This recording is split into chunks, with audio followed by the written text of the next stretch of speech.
Hello guys, welcome back to OPTCG. In today's video, I'll be going over the green and yellow cards that we are going to be losing in the block rotation.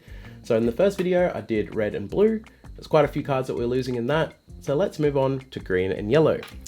So without any further ado, let us start with green.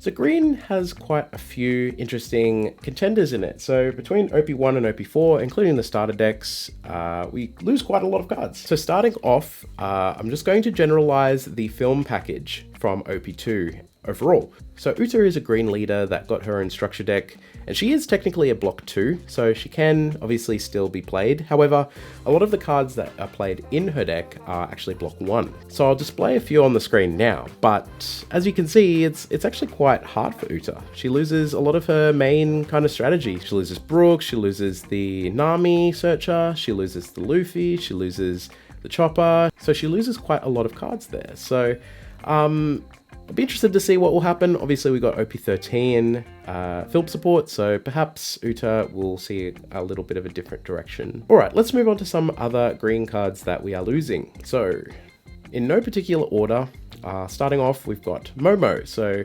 Momo, the Wano Searcher. That one is going to be a big one to lose, I think. Beige Blocker. So that was played in Bonnie mainly, Little Chump Blocker. We're losing the Nami 2-cost, the one from East Blue. We lose Sugar, the one that rests down if you have a Don Quixote Pirates leader. Losing the Izo 2K, which is a Wano staple, rests down something as well. Losing Denjiro, 5-cost Bounce Law. That one is a big one, actually. It got an SP, and it is one of the cornerstone cards in the yellow-green Law deck, as well as the red-green Law deck as well. So red-green Law rotates out, but 5-cost Bounce Law is an important card in those decks nonetheless. X-Drake, the one that pops. This one actually saw more play in Perona, weirdly enough. I used to play this in the Perona deck, the first iteration of it, because it added more pop cards to your deck, so you could play more Ryumas pretty much. 5-cost Yamato, the one with double attack and banish.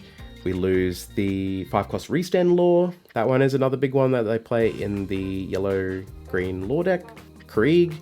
Krieg's interesting. We're getting a Krieg leader soon, so losing Krieg in the Krieg deck is kind of sad. I mean, I don't know if it necessarily synergizes very well with the deck, but it's East Blue and it's green and it's Krieg, so maybe it would have been played in that deck.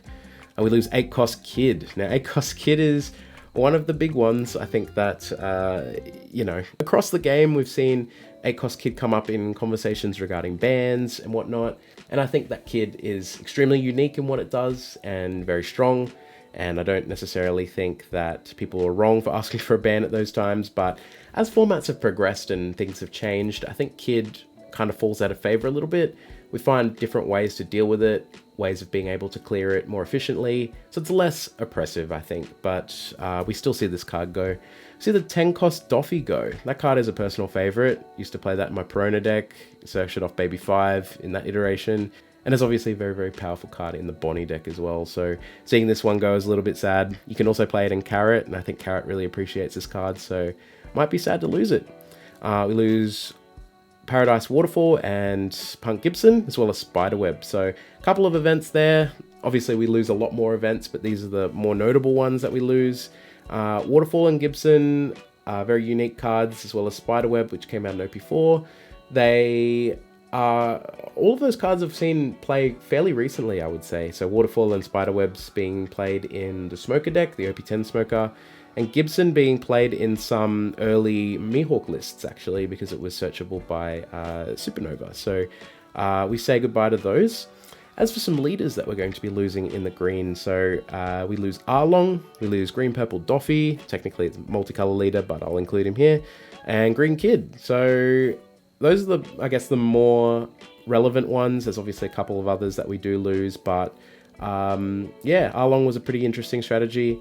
Green Purple Doffy saw a lot of play in that little format between OP4 and OP5, and yeah, it was quite a good choice, had a pretty interesting deck there, interesting leader effect for the time. And then Green Kid was a staple, and it is a little bit of a staple in some pre-releases, because obviously it's got a very generically good leader effect, and yeah, you could restand and do a massive swing. So I think that and Zorro and a couple of other leaders were kind of some go-to leaders for the pre-releases, but from a meta perspective, I think he wasn't super popular after, you know, OP2 or OP3 or something. So yeah, so we lose those ones.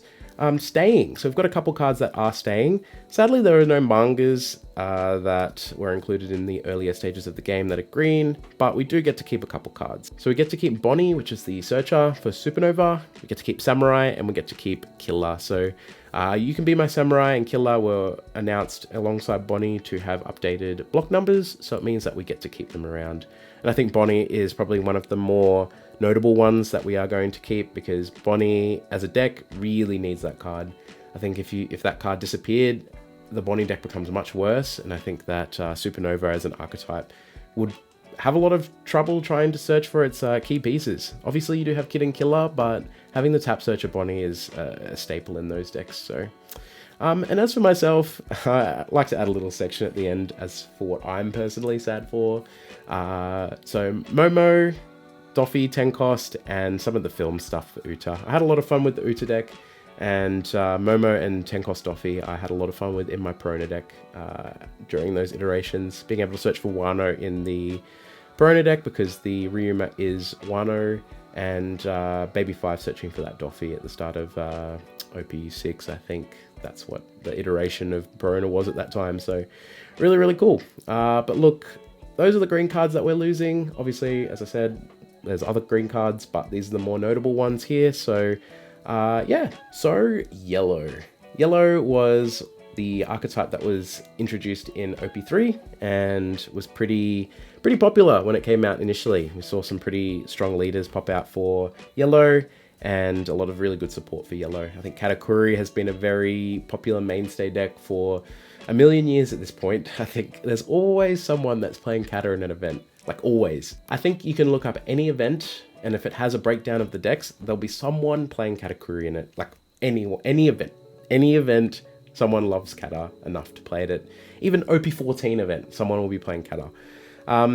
And look, Kata was definitely one of the strongest decks over a number of formats, to be honest. With some very, very oppressive life manipulation cards as well as triggers. We saw a lot of really cool cards come out of that, which sort of changed the way the game was played in a way. A lot of these cards will be Big Mom Pirates cards, as they did come out in OP3, but there'll be some other cards sprinkled in there too. So putting Perispero, Beige is pretty interesting of a card when it came out. I think there's got to be at least one person out there that has lost a game to Beige, myself included, and I think it's I don't think it's as strong as it was in the past now, but it's definitely a card that would make anyone rage if they lost to it in a very vital game off trigger or something. So we lose Beige.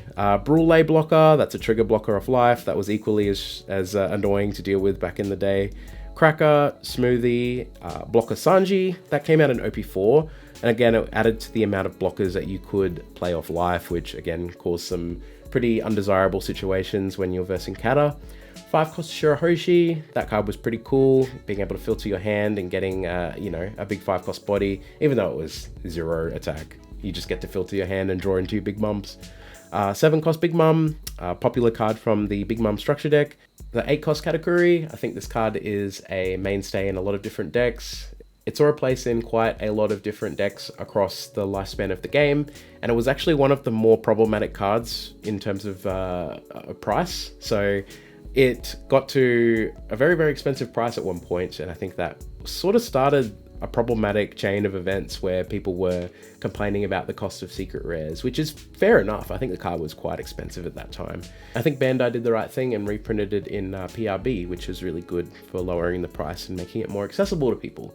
Katakuri was one of the staple cards in Enel, and a bunch of other decks that enjoyed playing yellow top ends. So having to pay $60, $70 for one secret Katakuri kind of stung. So yeah, that's a little history about Katakuri. We do lose him, so rest in peace, I guess. 9 cost Yamato, another staple for Enel. Enel enjoyed summoning big bodies back to back. Kata, Yamato, whatever, just loved healing its life. And yeah, Yamato was an extremely strong card. And I think Yamato was quite expensive at the time too. So now, less so, but you know, if you still see an Enel running around, they'll probably have that in their deck. Maybe, actually, I don't know. They've got the 10 cost Rush Enel now, so. 10 cost Big Mum. This card is still very strong. I think that, although of course the game has changed, and you know, Katakuri does struggle into aggressive decks, so you don't get a whole lot of times to play Big Mum. But I think Big Mum was one of the strongest top ends that you could play in the game for quite a long time, actually. And I think that defined why Katakuri was one of the best decks for a number of formats, to be honest. We lose Nutty Kabura Arrow, which is a card from the Yamato structure deck. Just an interesting tech card that you can play in yellow. We lose Thunderbolt, and then we lose Soul Pocus, which is another fun card that you can trigger off life or activate, and it's got the 7 cost Big Mum effect on it. So yeah. As for leaders, we lose a couple of interesting ones. So we lose Katakuri. Katakuri is the big one. I think there's going to be a lot of people sad about that one. But aside from Kata, we lose Lakers Croc, Purple Yellow Croc, and then we lose both of the Lin leaders, which is interesting because it's the only other Big Mum yellow leader that we have, I think, apart from Pudding. So it's yeah, Pudding on her own now, but maybe we'll see some more yellow Big Mum support in the future. But I think they're leaning more towards purple at this stage. As for staying cards, we actually didn't get any updates from Bandai regarding block numbers for yellow cards. And there's no mangas from this time period that are block 1. So actually nothing is staying from the yellow pool. If you go into the sim or look up the card list from any of these sets from OP3 to OP4, obviously yellow came out in OP3, so OP3 and OP4, all of those cards go, so nothing's staying. As for myself personally, I'm a little bit sad to lose Pudding and Yamato. Pudding was my first alt art that I got in this game, and I came from Yu-Gi-Oh! And started playing this game, and I really liked the colors on Pudding. I think Pudding was a beautiful card, and yeah, just made me really enjoy collecting One Piece. And Yamato also was just a really cool card. It was one of the cards that I got my first playset of alts for, and I played it in an L, and it was really, really good. So a little bit sad to see that one go, but all things must come to an end. Well, thank you very much for watching this video, guys. If I did miss any cards on the list, I've got a little list here, but it's not going to include everything. Please leave a comment below. I'd be interested to see if I did miss anything vital or anything crazy.